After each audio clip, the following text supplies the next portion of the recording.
Assalamualaikum warahmatullahi wabarakatuh. Halo teman-teman semua, perkenalkan nama saya Maudy Intan Permatasari dengan NIM 8604827993. Saya dari program studi Pendidikan Guru Sekolah Dasar Universitas Terbuka Bogor.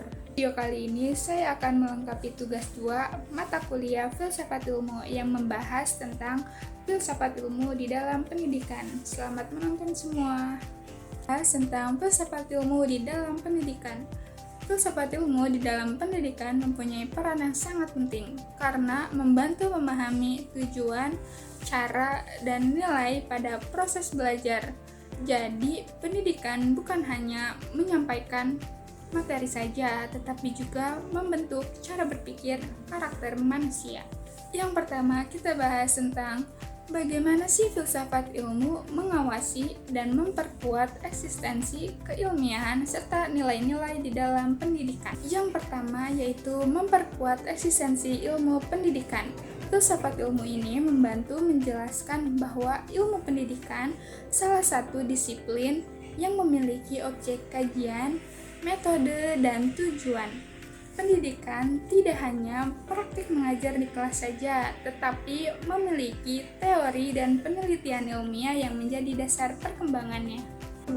Ada menjaga keilmiahan pendidikan. Peran filsafat ilmu ini membantu mengawasi supaya pendidikan tetap bersifat ilmiah dengan menggunakan metode pembelajaran atau kebijakan yang seharusnya tidak dibuat secara asal, tetapi harus menyertai kajian dan juga bukti nyatanya. Ketiga atau terakhir ada memperkuat nilai-nilai pendidikan.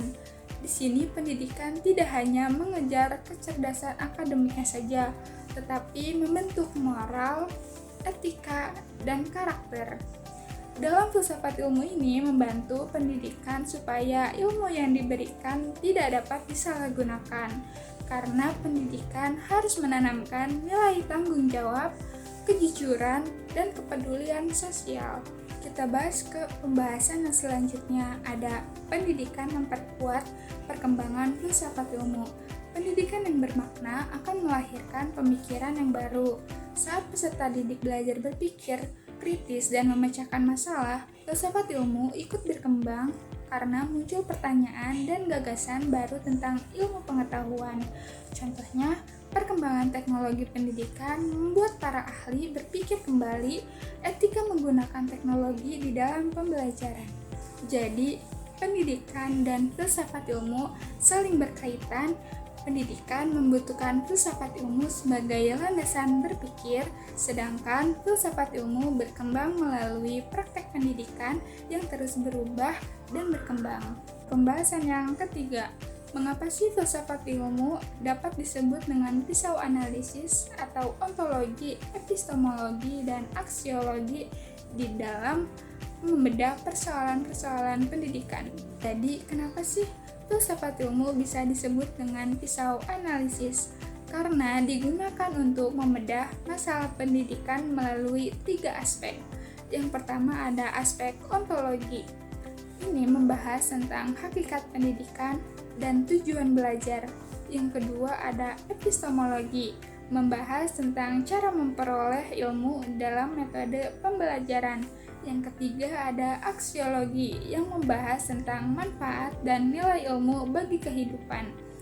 Jadi, dengan ketiga aspek tersebut, masalah di dalam pendidikan dapat dianalisis lebih mendalam. Pembahasan yang terakhir ada contoh-contoh penerapan filsafat ilmu dalam praktek pendidikan.